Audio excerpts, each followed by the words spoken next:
Salut à tous, salut à toutes, c'est Damien, j'espère que vous allez bien, en tout cas pour ma part, tout est plutôt chouette. Aujourd'hui à Team, on se retrouve pour une toute nouvelle vidéo pour parler de Batman The Long Halloween Part 2 qui est disponible en digital depuis le 27 juillet 2021. Bien évidemment, cette vidéo va être 100% spoiler, alors vous êtes prévenus. Si vous voulez une petite review, une petite critique sans spoiler, je vous invite à aller regarder la vidéo sur le premier film, la première partie du film où il y aura une petite partie sans spoiler, de quoi vous mettre dans le contexte du film.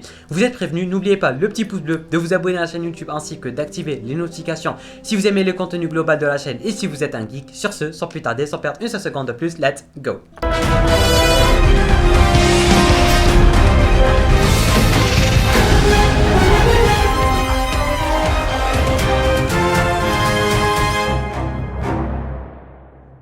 Alors, tout comme le premier volet, le film il est juste magnifique. Les voix VF de notre enfance étaient toujours présents. Batman, il était vraiment à son paroxysme. Le côté détective, il était toujours là. On va y revenir un peu plus tard. L'ambiance de Batman, l'ambiance de Gotham City était super présente. On voyait ce côté désespoir, ce côté mafieux, ce côté criminel et tout. Et c'était juste, mais vraiment super bien fait, super génial.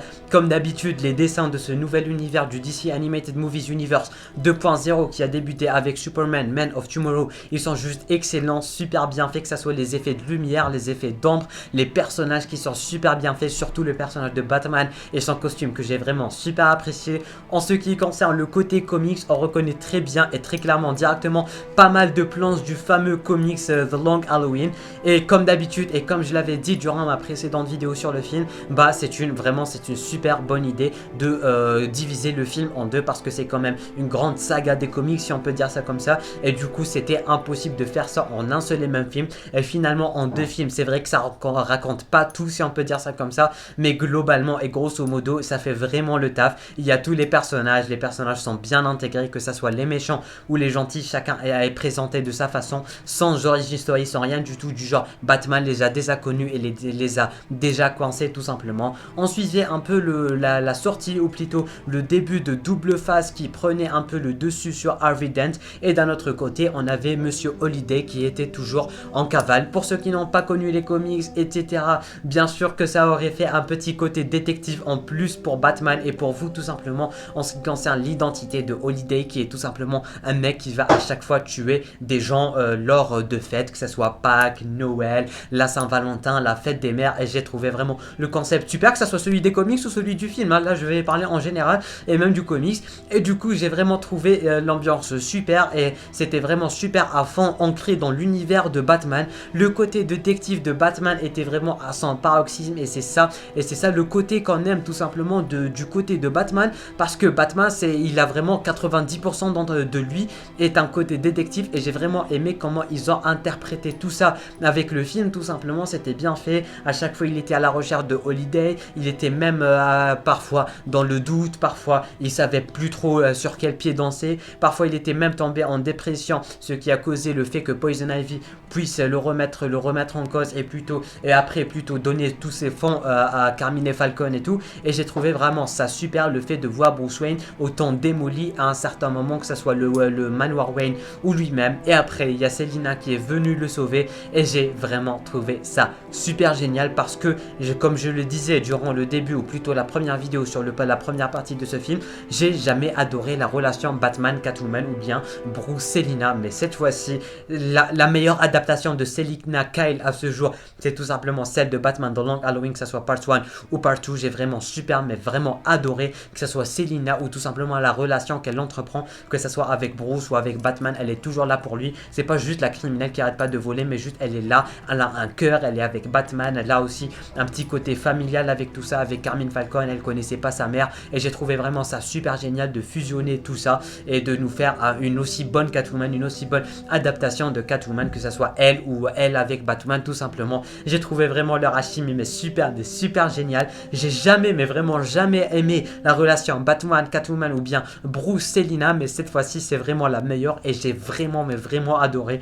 J'espère qu'on en verra un peu plus durant les prochains films du DC Animated Movies Universe 2.0, que ce soit durant des films Justice League ou durant des prochains films Batman, parce que très clairement cette Selina je l'adore. J'adore comment plutôt elle a été interprétée. J'adore aussi son design malgré que son costume, voilà, un peu trop fidèle aux comics, mine de rien, mais j'aurais aimé un costume un peu plus, comment dire, un peu plus récent si on peut dire ça comme ça. Mais Selina, Bruce, ou plutôt Batman, Catwoman, c'était vraiment génial et super bien interprété.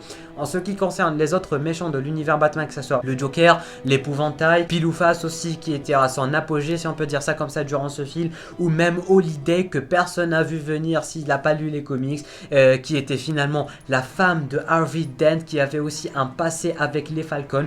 Du coup tu peux faire tout ce que tu veux, il n'y avait même pas un petit indice de quoi essayer de faire tout ça, mais malgré tout Batman a su le savoir et il a rien dit à personne, et c'est là qu'on a remarqué un peu l'évolution de Batman, parce que je rappelle que durant le premier film, il a commencé, c'était ses débuts, et il savait plus trop sauter, quand il suivait Catwoman il savait rien faire, il avait pas su qui était Holiday, du coup ça a coûté cher à pas mal de gens et du coup ça fait pas mal de victimes et du coup durant le deuxième film il a essayé de se rattraper, à être plus concentré, à être un peu plus à fond sur son rôle de Batman, et c'était super réussi. Il a trouvé l'identité de Holiday tout simplement, il a su faire avec Double Face, avec tous les autres méchants. J'ai trouvé vraiment la dernière scène, la scène finale du film tout simplement, où il y avait tous les méchants avec Carmine Falcon qui était en train de se battre et tout. J'ai vraiment super adoré que ça soit le duo Batman contre Catwoman contre tout le monde, du genre Batman qui connaissait un peu les points faibles de tout le monde et qui les a vraiment super bien arrêtés et super rapidement, c'était juste génial. Le Joker toujours aussi bien, malgré que j'ai préféré sa première apparition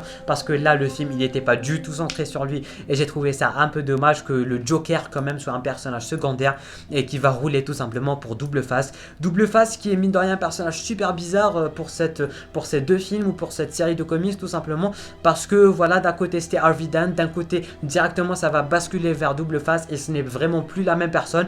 C'est comme s'il avait un genre de dédoublement de personnalité, parce qu'on voyait que Harvey il savait plus trop qu'est-ce qu'il foutait, des fois il avait même des trous de mémoire en ce qui concerne la cave aussi qu'il avait laissé ouvert, quelques petits indices que Batman a su trouver tout seul, et si on résume tout ça, ça nous fait vraiment un super bon mais vraiment excellent film, que ça soit du côté Batman, que ça soit du côté détective, la fidélité envers l'univers de Gotham City ou l'univers de Batman en général, c'était vraiment super bien fait et j'ai vraiment adoré. Du coup la team, c'est terminé pour cette vidéo un peu critique review en ce qui concerne Batman The Long Halloween Part 2, qui était mine de rien un super bon film comme j'arrête pas de le répéter. Si vous aimez l'univers de Batman, si vous aimez Batman, si vous aimez Gotham City, bah ce film il est très clairement fait pour vous, que ça soit le premier ou le deuxième. Je l'ai vraiment adoré et ça sera aussi votre cas parce qu'il est très fidèle à l'univers de Batman, il y a de tout et mine de rien pas mal fidèle à l'univers des comics, ou plutôt aux comics qui ont le même nom tout simplement. N'oubliez pas de me dire en bas en commentaire qu'est-ce que vous avez pensé de ce film, voire de ces deux films, qu'est-ce que vous pensez de ce nouvel univers, de ce nouveau Batman, mais surtout